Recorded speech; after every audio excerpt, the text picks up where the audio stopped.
तो 31st के second part में दे रखा है कि ये है बीआई ग्राफ, और इस ग्राफ का जो स्लोप है, ये स्लोप किस चीज को रिप्रेजेंट करेगा? रेजिस्टेंस को शो करेगा। और चूंकि ये स्लोप एक स्ट्रेट लाइन है, तो इसका मतलब हुआ कि इसका जो रेजिस्टेंस होगा that will remain same, constant रहेगा। ये किसी भी जगह पे हम कैलकुलेट करें तो ये कांस्टेंट रहेगा।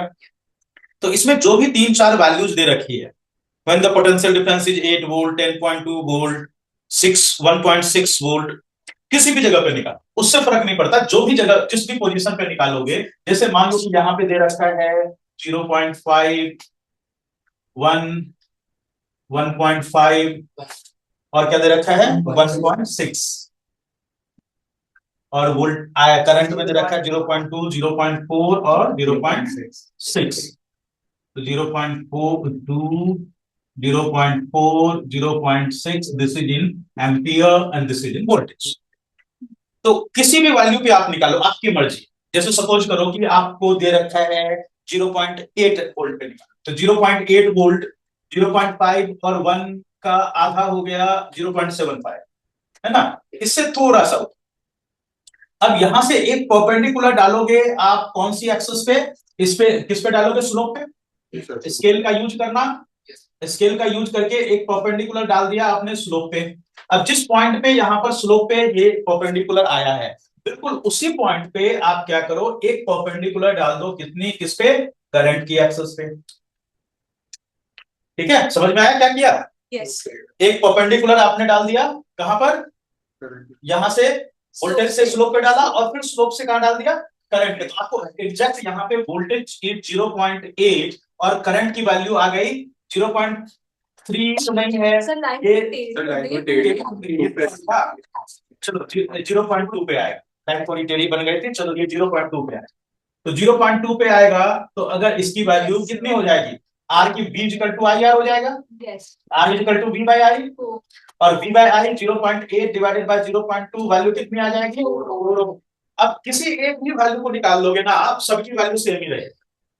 सेम क्यों रहेगी? रीजन क्या है इसके पीछे? क्योंकि ये एक स्ट्रेट लाइन है, और स्ट्रेट लाइन का मतलब वो वैल्यू हमेशा कांस्टेंट रहेगी। ठीक है, तो ये वैल्यू हमेशा कांस्टेंट रहेगी। तो यही चीज हमको यहाँ पे मेंशन कर देना है कि यहाँ पे value will remain constant because slope is straight line. लिखिए, कंक्लूजन लिखिए। Resistance at all the places, resistance at all the places will remain same. Resistance at all the places will remain same.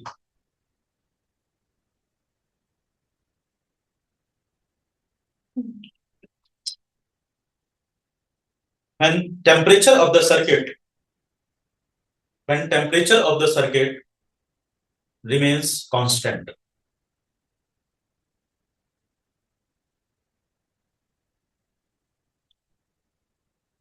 This means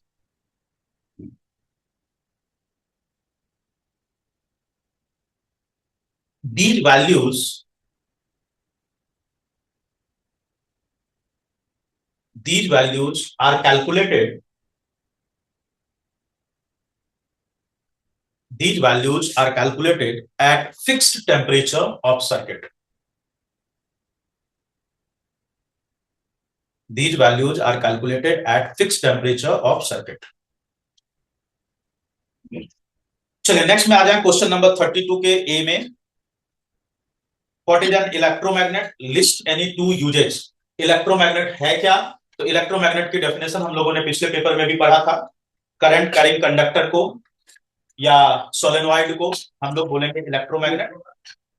और इसके दो uses, तो दो usage में देखो, जितने भी मोटर्स हैं, जितने भी मोटर्स, जैसे सपोज करो, मान लो कि एक ये है हर्सू मैग्नेट, ठीक है, और इस हर्सू मैग्नेट में आपने ये एक करंट कैरिंग कंडक्टर को इसके बीच में ऐसे प्लेस किया।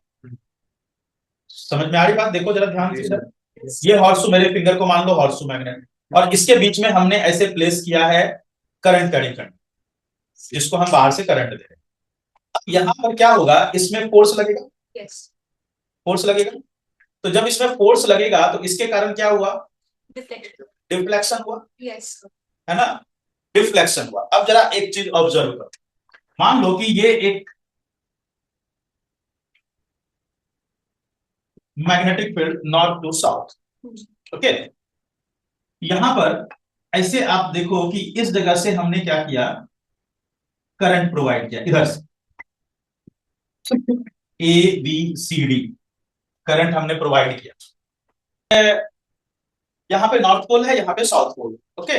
बीच में हमने क्या किया, ऐसे एक कंडक्टर लगा, इस कंडक्टर में ए पॉइंट से हम करंट देते हैं, करंट ऐसे जा रही है ए से बी की तरफ, ओके।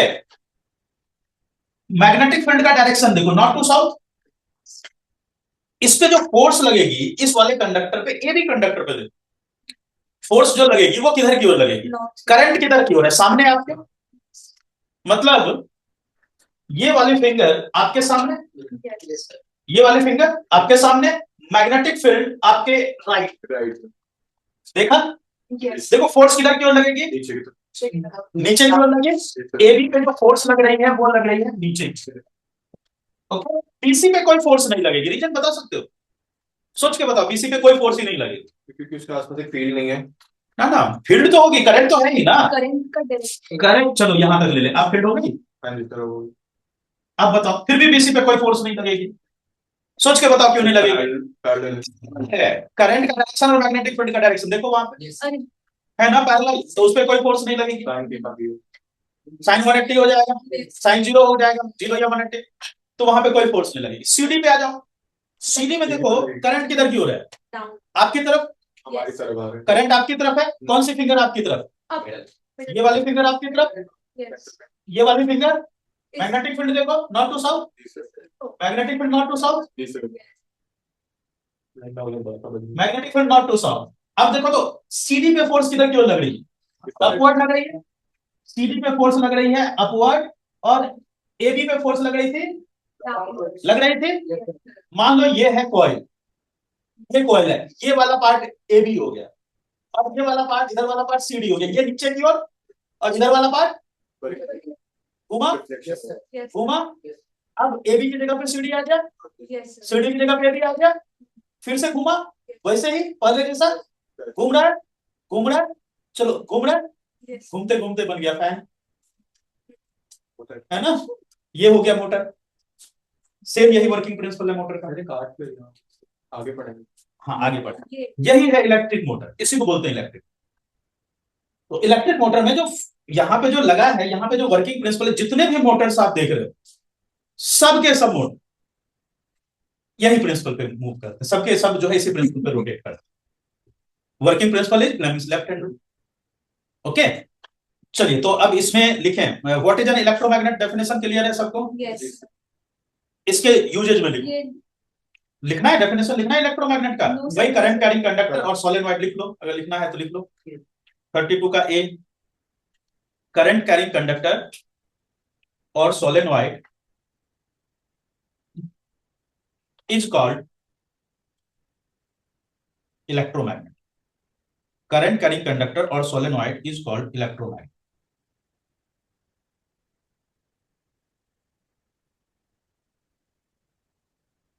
यस अब इसके यूजेज में, यूजेज फर्स्ट में लिखो, इलेक्ट्रिक फैन,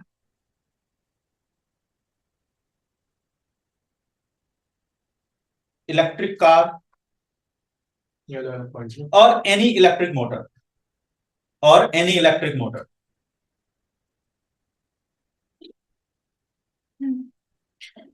अच्छा इसका एक और जगह पे यूज करते हैं,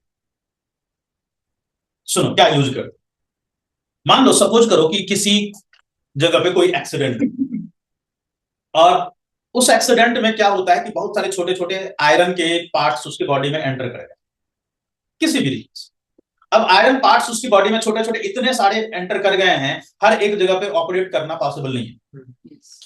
तो वैसी कंडीशन में क्या करते हैं, जहां जहां पे स्कार दिख रहा है उस जगह पे हम इलेक्ट्रोमैग्नेट लेके जाते हैं, इलेक्ट्रोमैग्नेट लेकर के जाएंगे और उसकी स्ट्रेंथ को बढ़ाते चले जाएंगे, ठीक है। स्ट्रेंथ को बढ़ाते चले गए तो वो क्या करेगा, अंदर से जो मैग्नेटिक सब्सटेंस है, आयरन है, स्टील है, जो भी है, उसको वो बाहर की ओर खींचेगा, और वो बिना ऑपरेशन के बॉडी के बाहर आ जाएगा, या कभी कभी आईज में भी नेल्स वगैरह एंटर कर जाते हैं। अब आईज को कट करना बहुत मुश्किल काम है, उसी से निकाल लिया जाएगा। तो इसमें क्या होता है कि बिना ऑपरेशन के वो जो भी स्टील के सब्सटेंस है या आयरन के सब्सटेंस है, अगर वो मैग्नेटिक है तो उसको बॉडी से बाहर निकाला जा सकता है। डाउट है, बोलो। ये डेंजरस नहीं? डेंजरस है, बट ये काफी स्किलफुली करा जाता है।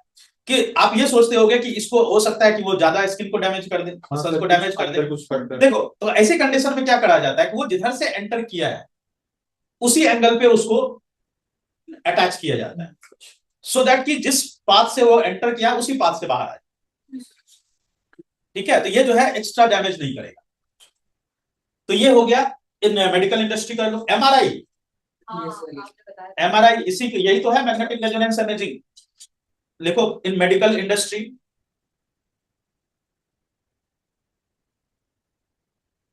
इन medical industry such as MRI.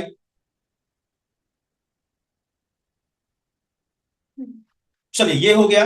अब हम लोग आ जाते हैं 32 के बी में, ड्रॉ अ लेवल diagram to show how an electromagnet is made. कहीं पे भी तो हम ये भी लिख सकते थे ना इससे यूजर। ना, आपसे इलेक्ट्रोमैग्नेट के यूजेज पूछा है। 32 का बी, ड्रॉ अ लेवल diagram to show how an electromagnet is made. Simple है, इलेक्ट्रोमैग्नेट बनाने के लिए सबसे पहले हम लोग ले लेंगे एक सोलेनॉइड, और सोलेनॉइड में यहां पे हमने लगा दिया battery, positive negative terminal, switch की, और इसके अंदर में यहां पे हम लगा देंगे सॉफ्ट आयरन कोर। हमें मैग्नेटिक फील्ड का डायरेक्शन दिखाने की जरूरत नहीं है, इसमें पूछा नहीं है, तो हम यहां पे लिखेंगे इंसुलेटेड कॉपर की थिक वायर।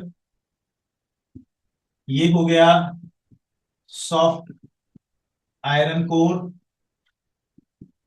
ये हो गया पावर सप्लाई,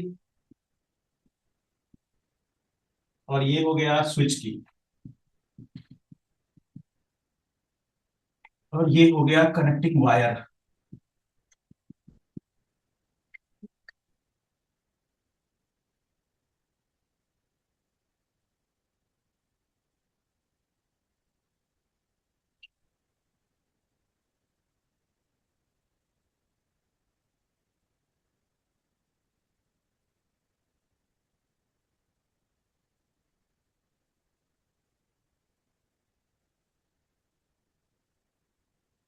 चलिए नेक्स्ट में आ जाए हम लोग इसके C part.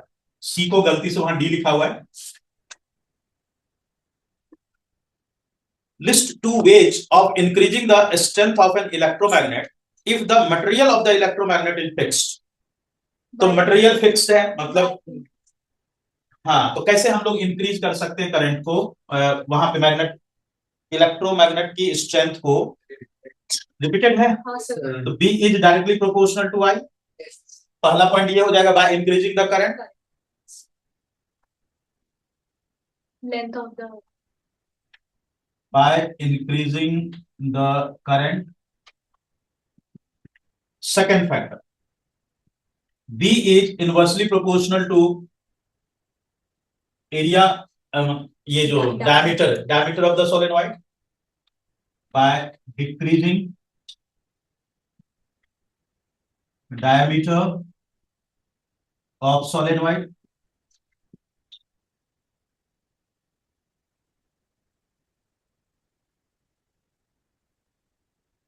by increasing number of turns per unit area of solenoid। इसमें से दो, कोई भी दो जो आपको याद रहे वो दो लिख लीजिएगा। फोर्थ पॉइंट हो जाएगा by putting a soft iron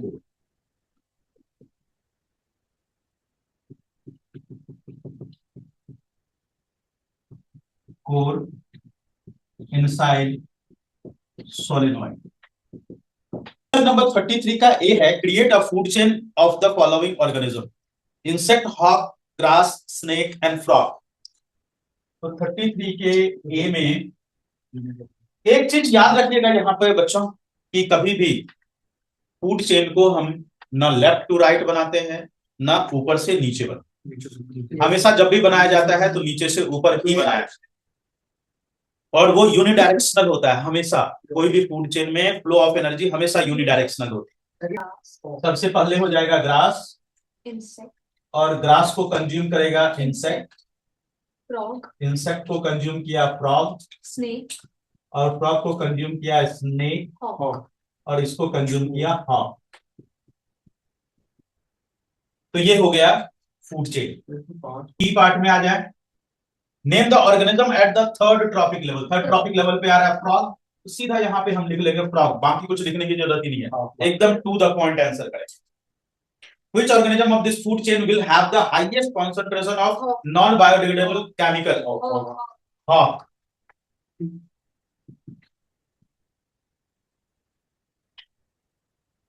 इस प्रोसेस का नाम तो पता ही है सबको, बायोमैग्निफिकेशन। फिर आगे बढ़ते हैं हम लोग और ई पॉइंट में आते हैं।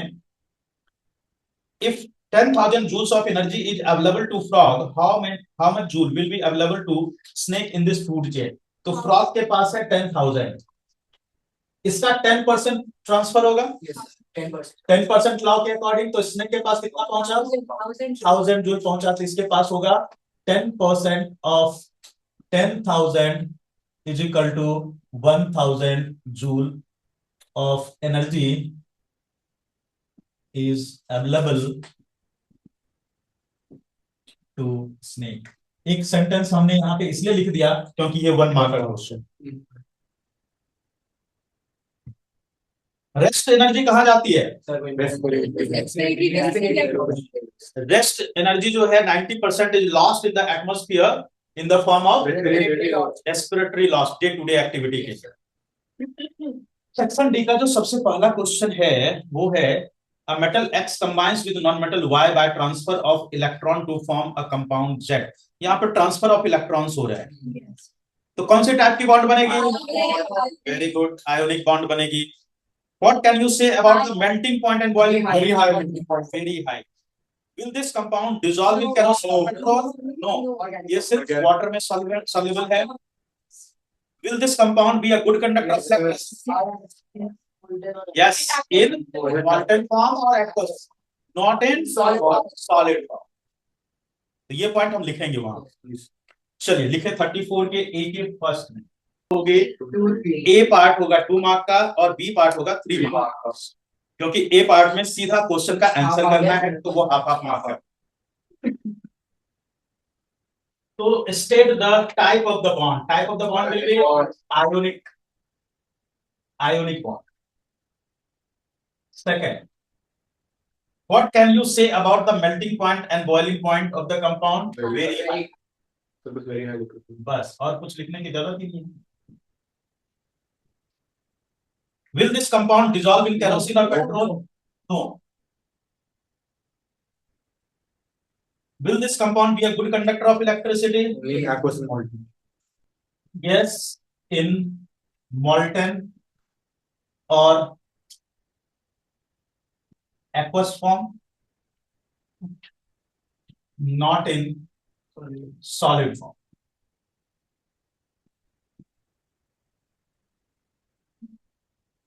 तो ये हो गया ए पार्ट का आंसर। चलिए बी पार्ट में आ रहा है। By the transfer of electrons, illustrate the formation of bonds in magnesium chloride and identify the ions present in this compound। तो मैग्नीशियम क्लोराइड बनाने हैं हमें MgCl2। मैग्नीशियम, अब ये क्वेश्चन 3 मार्क का है, पूरा दिखाएंगे। पूरा दिखाएंगे। और ऐसे भी आपसे बोला है इसमें ions present in this compound को भी बनाना है। तो magnesium atomic number is 12, configuration will be 8 2, chlorine atomic number will be 17, configuration will be 2 8 7। तो मैग्नीशियम के 2 इलेक्ट्रॉन आउटर मोस्ट ऑर्बिट में, ये रहा 2 इलेक्ट्रॉन, यहां से 2 इलेक्ट्रॉन माइनस होगा, लॉस होगा, लूज करेगा तो माइनस उसमें से हुआ, और जब माइनस कहीं से इलेक्ट्रॉन का रिमूवल होता है तो उसमें पॉजिटिव चार्ज आता है, तो यहाँ पे 2 पॉजिटिव चार्ज हो गया। ये हो गया मैग्नीशियम आयन। और ये चूंकि पूछा भी है तो हम इसको जरा ऐसे नहीं छोड़ दो, ऐसे मत ऐसे रहा, ये हो गया मैग्नीशियम Mg2+। अब आते हैं हम लोग क्लोरीन में। क्लोरीन के आउटर मोस्ट ऑर्बिट में है 7 इलेक्ट्रॉन, 5 हो गए, 6, 7। ये एक इलेक्ट्रॉन गेन करेगा क्लोरीन, क्योंकि आउटर मोस्ट ऑर्बिट में 7 इलेक्ट्रॉन ऑलरेडी हैं, तो ये एक इलेक्ट्रॉन गेन करेगा।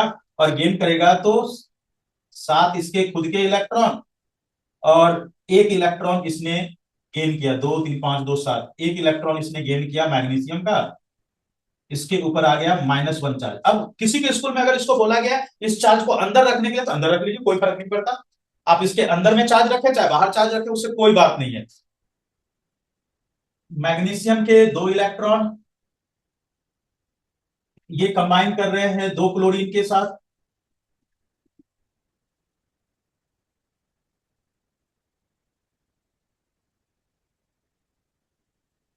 ये एक इलेक्ट्रॉन इधर से ट्रांसफर हुआ, एक इलेक्ट्रॉन इधर से ट्रांसफर हुआ, Mg2+।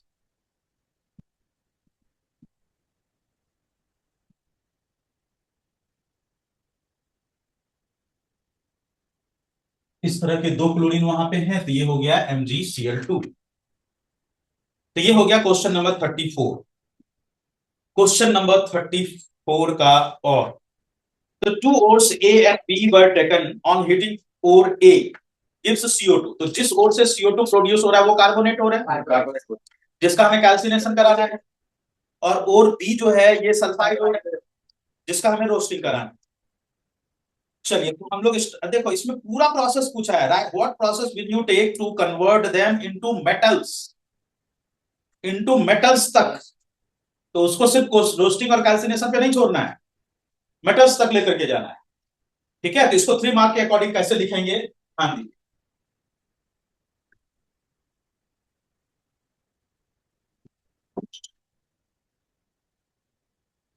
लेट ओर ए, ओर ए तो ऐसे लिखेंगे, ओर ए इज कार्बोनेट ओर,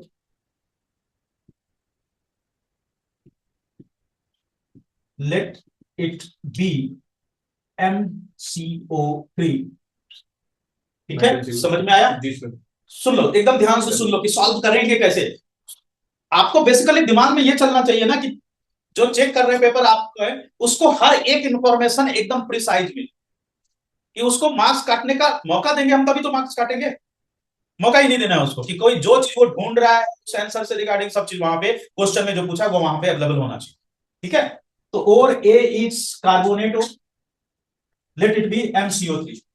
अब इस MCO3 को हम करेंगे गर्म, और इस प्रोसेस को हमने बोला कैल्सिनेशन। यहां पे बनेगा MO प्लस CO2 गैस। अब यहां पर एक लाइन में हम लिख लेंगे कैल्सिनेशन क्या है। Strong heating in absence of air, जो मर्जी वो लिखो, एक ही बात। उसके बाद हम यहां पे आ जाएंगे, और B is sulphide, Let it be let it be MS, ZnS और HGS दोनों जो है डायरेक्ट मेटल के साथ सल्फर है ना, तो MS लिखेंगे सीधे। MS on roasting it will produce MO plus SO2 gas. हम यहाँ पे रोस्टिंग की डेफिनेशन लिख लेंगे, heating in the presence of air. Strong heating in presence of air या सफिशिएंट एयर, दोनों से जो भी लिखना चाहो, प्रेजेंस ऑफ एयर। अब हमारे पास क्या प्रेजेंट है? Now reduction of metal oxide with suitable metal. तो मेटल ऑक्साइड प्लस कार्बन या मेटल और मेटल ऑक्साइड प्लस एल्यूमिनियम, ये बन गया metal plus carbon carbon monoxide. यहाँ पे ये याद रखना, यहाँ पे जब कार्बन से रिडक्शन करते हैं तो कार्बन मोनोऑक्साइड बनता है, डाइऑक्साइड नहीं। और जब भी एल्यूमिनियम से मेटल को रिड्यूस करेंगे तो वहां पे हमेशा हाई हीट भी प्रोड्यूस होगी, क्योंकि ये एल्यूमिनोथर्मिक प्रोसेस है। तो यहाँ पे मेटल प्लस Al2O3 प्लस यहाँ पे बनता है हीट, और इस हीट के कारण जो है मेटल जो प्रोड्यूस होगा वो प्रोड्यूस होगा मॉल्टन स्टेट। मेटल मिल गया ना। रुको, एक प्रोसेस और है नाउ। मेटल, हाँ बिल्कुल, metal M is electrically refined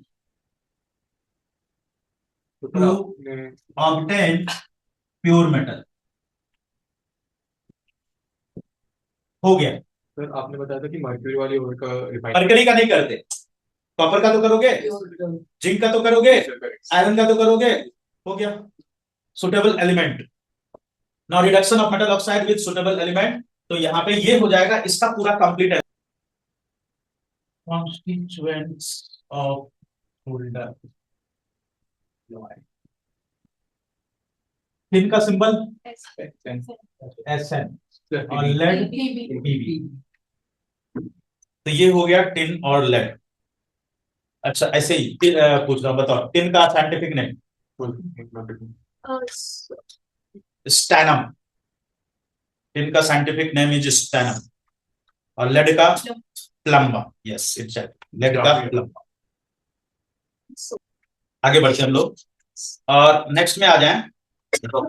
इसमें पूछा है which property of the solder solder makes it fitting for welding electric wires. तो वेल्डिंग इलेक्ट्रिक वायर्स को में क्यों यूज करेंगे इसको, देखो इसके पीछे रीजन क्या है। सबसे पहली बात की मेल्टिंग पॉइंट इसका कम है, ठीक है। दूसरी बात क्या है, इलेक्ट्रिसिटी का बढ़िया कंडक्टर है, और रेजिस्टिविटी जो है इसकी मॉडरेट, ठीक है। रेजिस्टिविटी मॉडरेट होगी तो बहुत ज्यादा रेजिस्टेंस नहीं होगा, तो कंडक्शन हो पाएगा। मतलब उतना अच्छा नहीं होगा लेकिन होगा, आराम से होगा।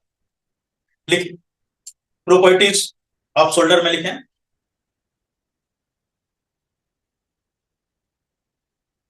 It has comparatively lesser melting point. It has comparatively lesser melting point. तो आसानी से पिघल जाता है हाँ बिल्कुल आसानी से पिघल जाता है। सेकंड पॉइंट में लिखे it has moderate resistivity. It has moderate resistivity.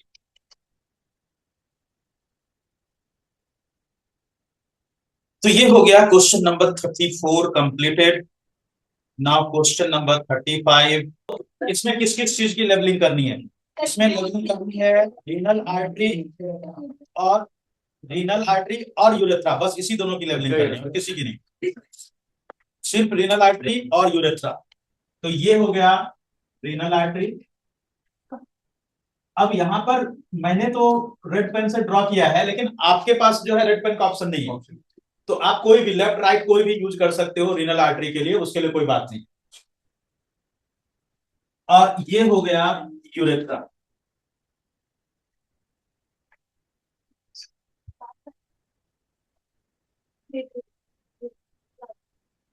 सुनो ये हो गया। अब हम लोग आ जाए इसके state in brief the function of kidney.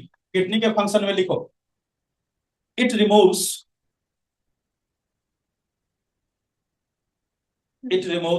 Nitrogenous waste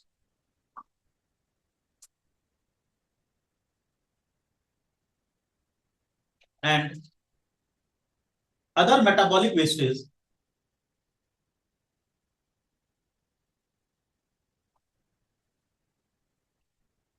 from body, from blood with the help of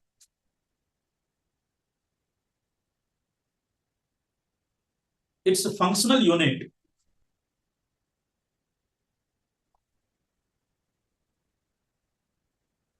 nephron and maintains ionic balance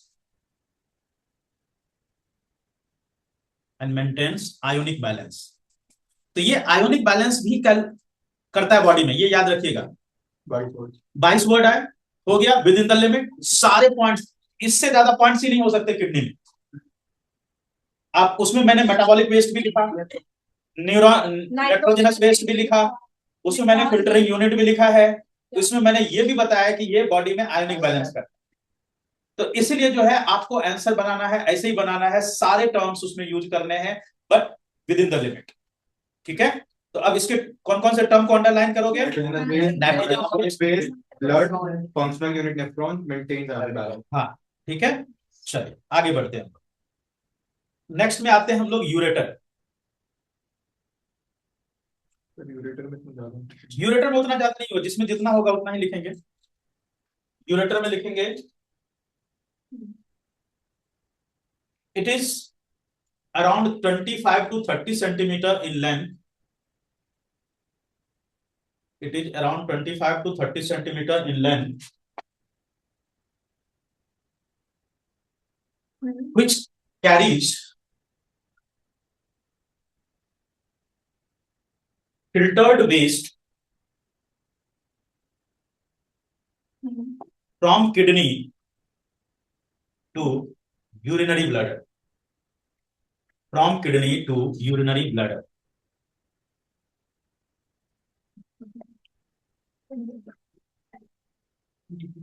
From kidney to urinary bladder. हो गया?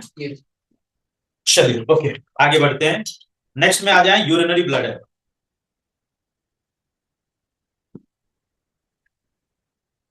यूरिनरी ब्लडर में लिखें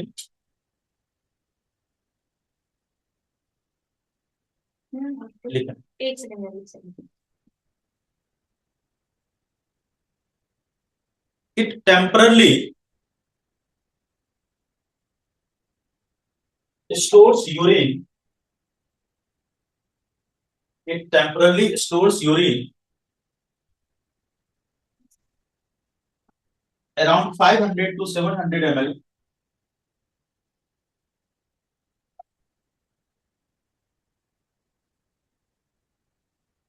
till its voluntary removal. Till its voluntary removal. जैसे यहां पर हो गया हमारा लीवर, ये हो गया गॉल ब्लैडर। अब इसके इस यहां से डायग्राम पे थोड़ा ध्यान दो। ये गॉल ब्लैडर हो गया, ये गॉल ब्लैडर की ट्यूब हो गई, और इसको गॉल ब्लैडर की ट्यूब को ऐसे कनेक्ट करना है। यहां पे देखो ऐसे कनेक्ट करना है, ये ऐसे, और यहां से पैनक्रियाज कनेक्ट होगा। पैनक्रियाज से साथ कनेक्ट होगा। देखो पैनक्रियाज की ट्यूब, पहले गॉल ब्लैडर की ट्यूब पैनक्रियाज में ओपन हुई, पैनक्रियाज के ट्यूब में, अब दोनों की ट्यूब कॉमनली ओपन होगी किसमें? Small intestine. ये एक गलती है जो बहुत सारे बच्चे करते हैं, इस जगह पे ध्यान देना। एक गलती यहां, दूसरी गलती क्या करते हैं बच्चे, इसको कनेक्ट कर देते हैं लार्ज इंटेस्टाइन से। ये नहीं करना है, ये लार्ज इंटेस्टाइन से कनेक्ट नहीं होगा, लार्ज इंटेस्टाइन अलग है।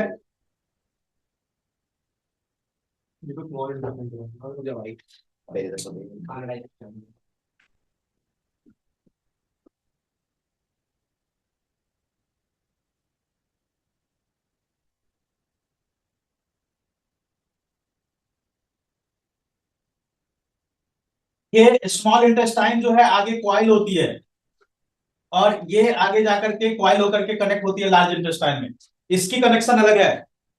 तो ये चीज ध्यान रखना। तो हमें लेवलिंग करनी है, वो है गॉल ब्लैडर, ये रहा,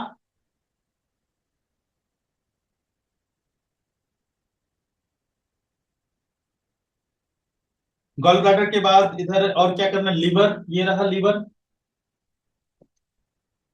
और ये रहा pancreas.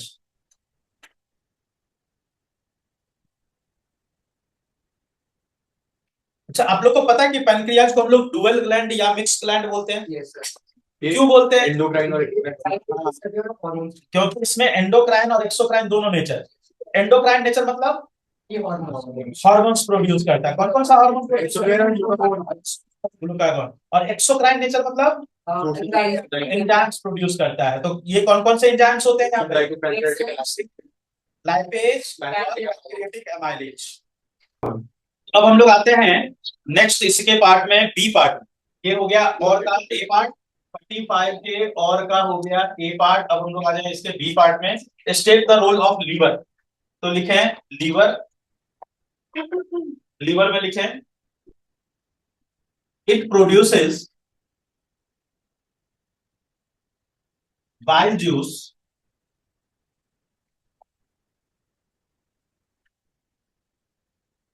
which will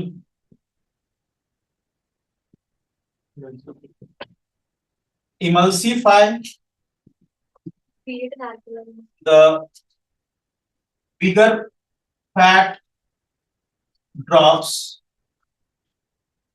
in smaller globules, Creates an alkaline. neutralizes acidic food coming from stomach to create alkaline medium.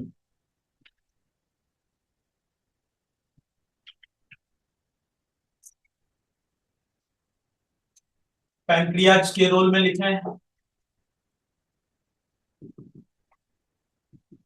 it produces pancreatic juice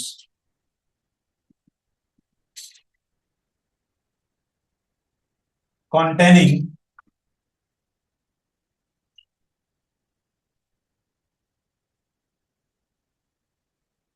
pancreatic amylase, trypsin, and lipase to digest carbohydrate, protein, and fats. अब यहां पे देखो pancreatic amylase हमने पहले लिखा है, तो यहां पर कार्बोहाइड्रेट भी पहले लिखा है ना। सेकंड पॉइंट पे हमने ट्रिप्सिन लिखा है, तो सेकंड पॉइंट पे हमने प्रोटीन लिखा। थर्ड पॉइंट पे हमने लैपेज लिखा, तो यहां पे हमने फैट्स लिखा। चलिए नेक्स्ट में आ जाए, name the organ which perform the following function in human. तो फर्स्ट में पूछा है एब्जॉर्प्शन ऑफ डाइजेस्टेड फूड, तो यहां पे हम लिखेंगे villi present in small intestine.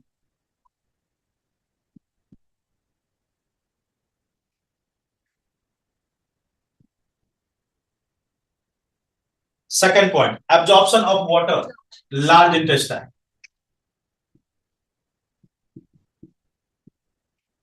अच्छा एक बात बताओ, आपने ये वर्ड सुना है कहीं पर?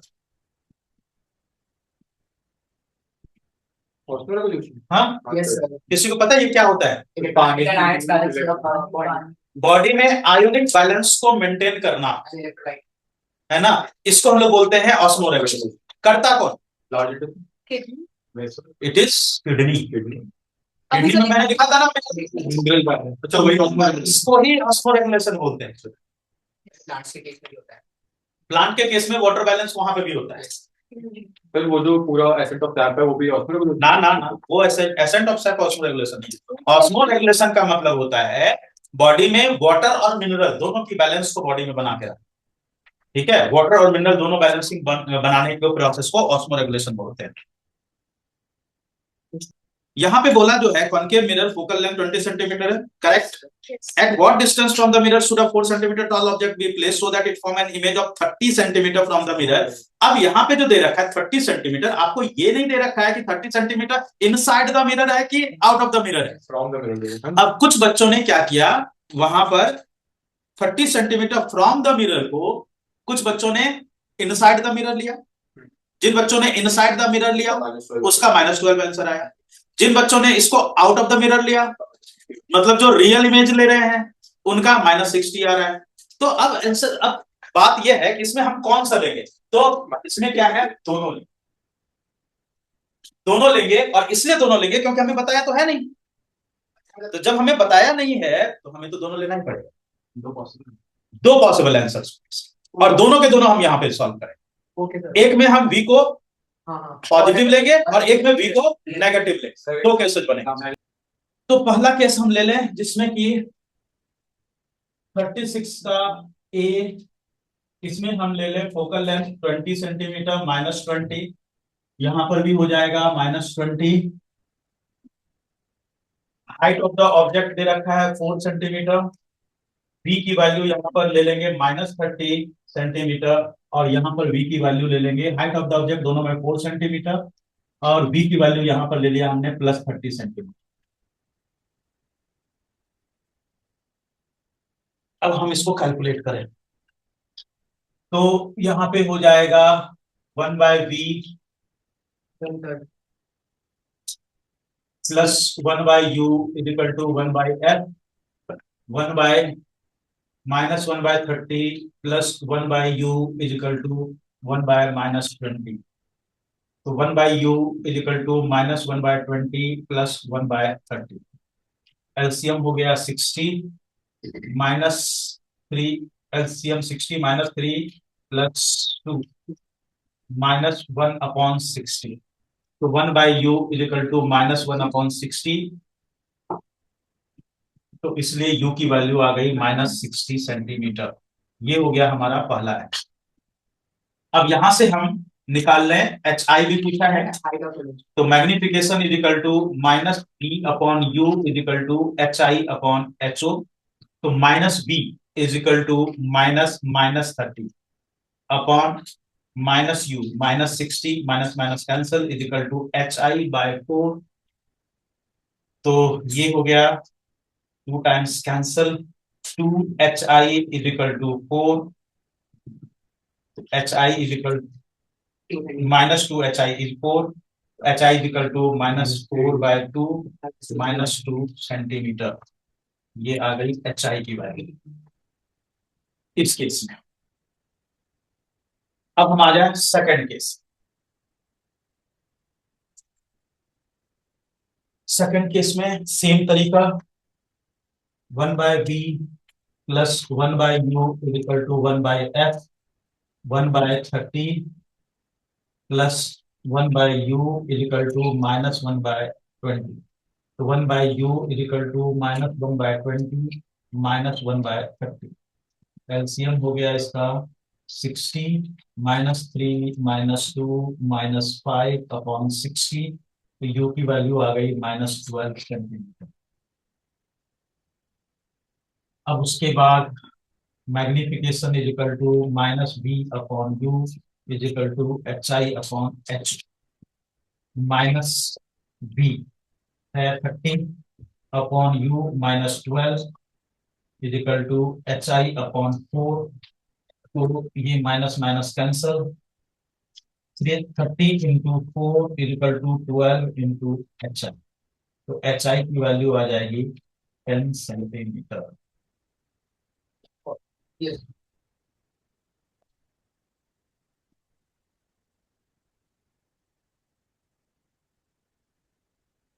तो ये दो आंसर होंगे, इसके दो प्रोबेबल आंसर होंगे। तो हम यहाँ पे लिखेंगे distance of object is either 60 centimetre और 12 centimetre. Draw a ray diagram. This four characteristic of the image formed by plane mirror. तो 4 characteristic of the image formed by plane mirror में लिखते virtual and erect is virtual and erect। Second point में लिखेंगे height of image is same as height of object। Third point में लिखेंगे distance of image from mirror is equal to distance of object from mirror।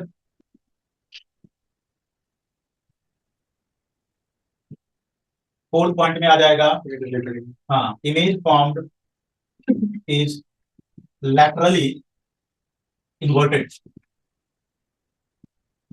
Image formed is laterally inverted. चलिए अब हम लोग आ जाए इसके और वाले part.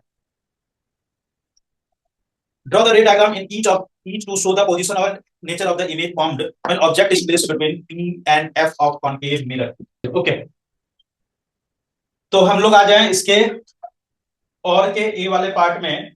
Draw the ray diagram. यहाँ पे हमें कॉनकेव मिरर में P और F के बीच में रखना है, कॉनकेव मिरर के P और F के बीच में।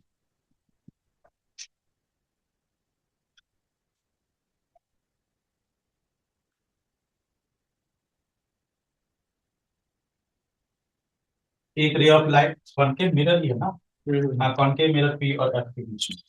तो एक रे ऑफ लाइट पैरेलल गई, जो पैरेलल गई वो फोकस से पास की, दूसरी रे ऑफ लाइट पोल पर सेम एंगल पर रिफ्लेक्ट बैक होगा,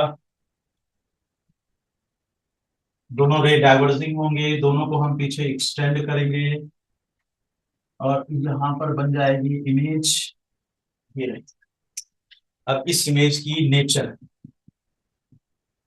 नेचर ऑफ इमेज हमसे पहला पॉइंट पूछा है इसमें, पोजीशन और nature. Nature of the image हो जाएगा वर्चुअल एंड इरेक्ट,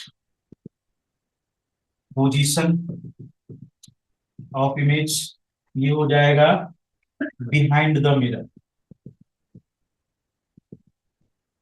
या इनसाइड मिरर भी लिख सकते हो, बिहाइंड मिरर या इनसाइड मिरर।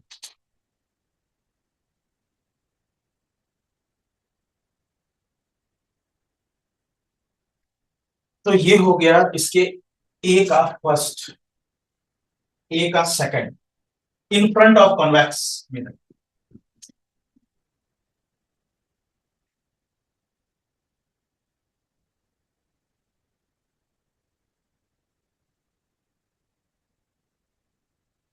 देखो जब in front of convex mirror बोला गया तो आपको मिरर के सामने ऑब्जेक्ट को रखना है।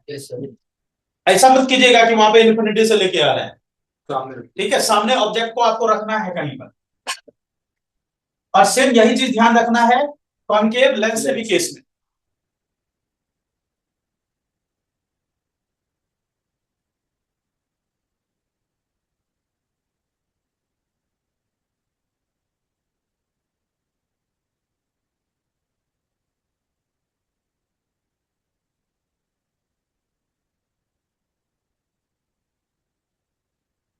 तो ये बन गया इमेज, और इस इमेज की प्रॉपर्टीज, प्रॉपर्टीज ऑफ इमेज में सबसे पहला point nature, virtual and erect, position behind the mirror between and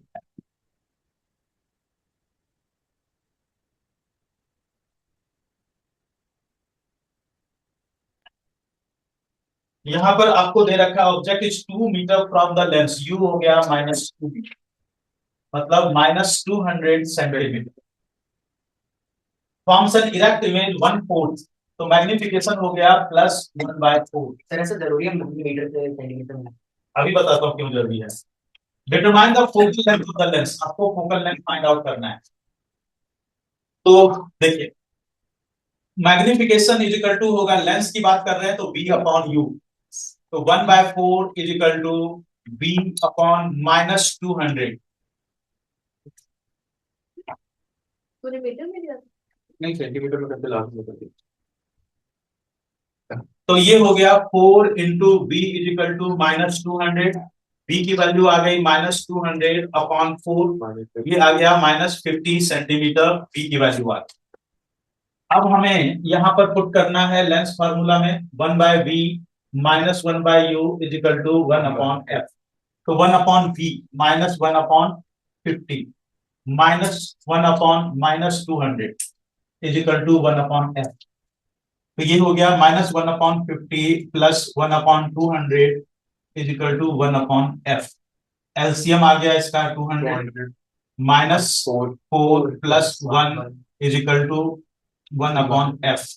तो 1/f इज इक्वल टू हो गया -3/200, f की वैल्यू आ गई -200/3 सेंटीमीटर। ये आ गया -66.66 सेंटीमीटर। मीटर में कन्वर्ट करें तो -0.66 मीटर। अब देखो आपका क्वेश्चन ये था कि क्या हमको इसको जरूरी है सेंटीमीटर को मीटर को सेंटीमीटर में कन्वर्ट करना, तो जरूरी तो बिल्कुल नहीं, लेकिन अब यहाँ पे अगर हम कैलकुलेट करते तो यहाँ पे आता 0.5, वही कैलकुलेशन टफ हो जाती ठीक है, कैलकुलेशन हमारी हो जाती तब अगर हमें 30 सेकंड भी ज्यादा टाइम लग रहा है क्वेश्चन को डेसिमल में ला करके, हम क्यों टाइम 30 सेकंड भी अपना बर्बाद करें, टाइम सेव करेंगे तो वो टाइम आगे हमारा काम आएगा रिवीजन, इसीलिए। ओके, तो ये चीज हम यहाँ पे कर लें इस तरह से। ये हो गया क्वेश्चन आपका व्हाट टाइप ऑफ द, तो लेंस का टाइप हमें पूछा है, तो type of lens is concave lens.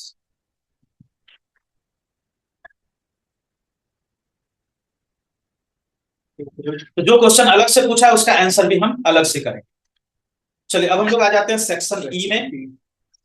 Carbon compounds can be easily oxidised on combustion. In addition to this complete oxidation, we have reaction in which alcohol are converted to carboxylic acid.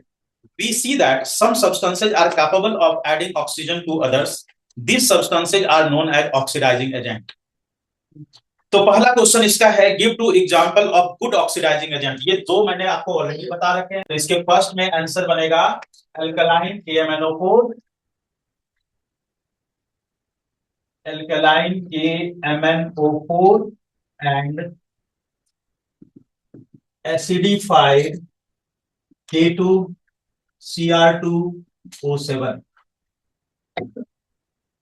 Second, what is the reason for incomplete combustion? Incomplete combustion का reason क्या है? फिर oxygen supply हाँ, कितना insufficient supply of oxygen.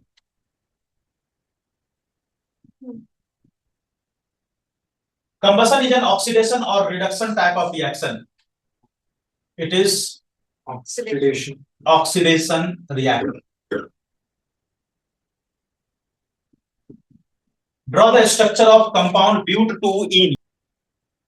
but2ene, देखो ब्यूट है मतलब चार कार्बन है, चार कार्बन, और सेकंड कार्बन पे एल्कीन है, तो सेकंड कार्बन आप चाहे लेफ्ट से लो चाहे राइट से लो, सेकंड कार्बन पे डबल बॉन्ड हो गया। अब यहां पर सारे कार्बन की वैलेंसी कंप्लीट करो, ये हो गई वैलेंसी कंप्लीट। अब सब जगहों पे लगा लो हाइड्रोजन।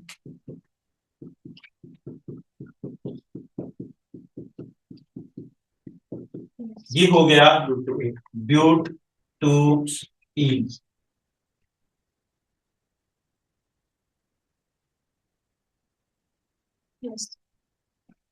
चलिए नेक्स्ट में आ जाए give two example of unsaturated hydrocarbon.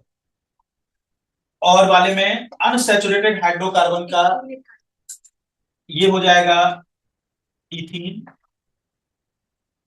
And ethyne.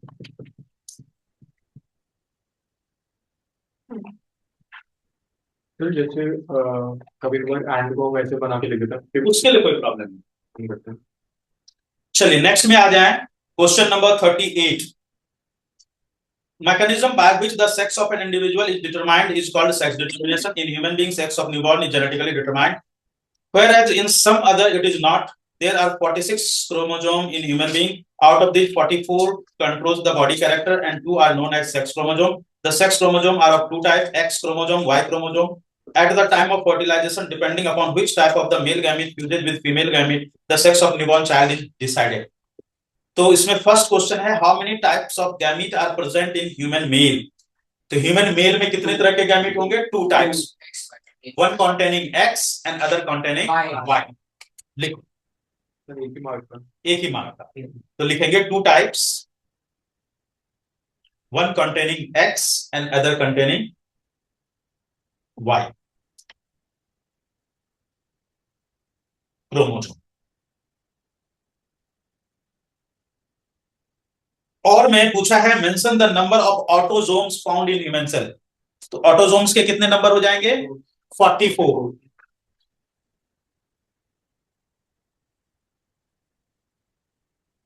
Okay, चलिए बी में आ जाए। A couple have 3 daughters, what is the possibilities having girl next time? 50%. It will always be 50%. चाहे डॉटर कितना भी हो, सन कितना भी हो, उससे फर्क नहीं पड़ता, पॉसिबिलिटी विल ऑलवेज बी 50%. तो बी में आंसर हो जाएगा 50%. E is the gene for brown eye color and small e is the gene for blue eye color. Which eye color is dominant and which eye color is recessive? Capital E is dominant and small e is recessive. Colour पूछा था उसमें brown is dominant, blue is हाँ, ठीक है.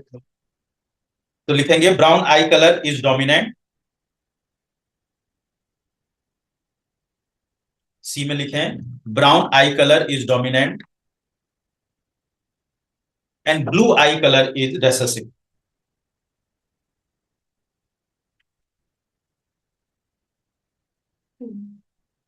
चलिए next में आए. Which combination of genes in zygote will produce children with blue eye colour?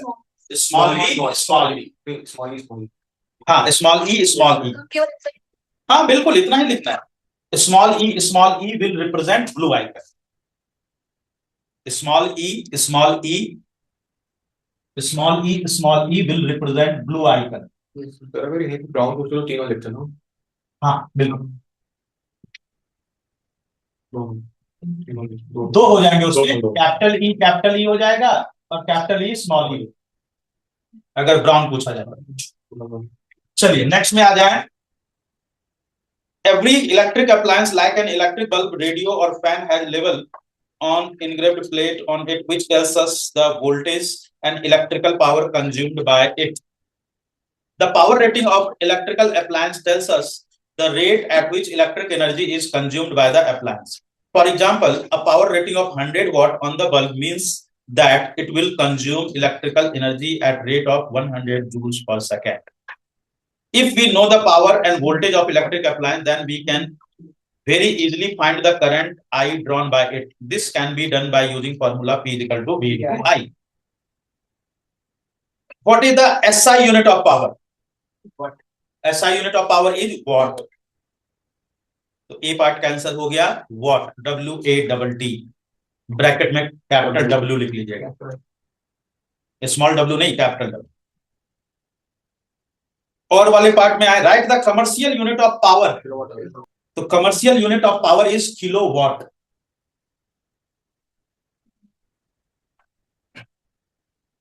चलिए नेक्स्ट में आ जाएं. तो an electric bulb is rated. Voltage दे रखा है 220 वोल्ट, पावर दे रखा है 100 वॉट. रेजिस्टेंस निकालेंगे यहाँ पे P equal to V square by R. तो R इक्वल टू हो गया V square by P.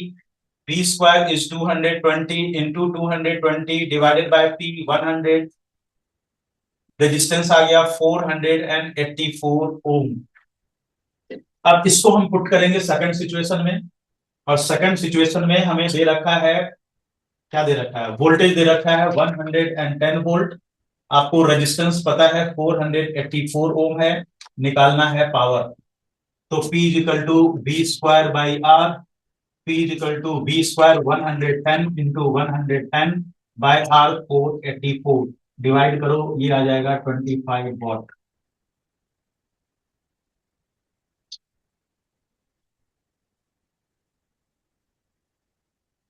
Next question. What will be the current drawn by electric bulb of 40 watt? Power दे रखा है 40 वॉट, वोल्टेज दे रखा है 220 वोल्ट. आई पूछ रहा है करंट का कितना होगा. तो P is equal to V into I. I is equal to P by V. 40 by 220, 2 by 11 ampere. हो गया बच्चों? Yes, sir.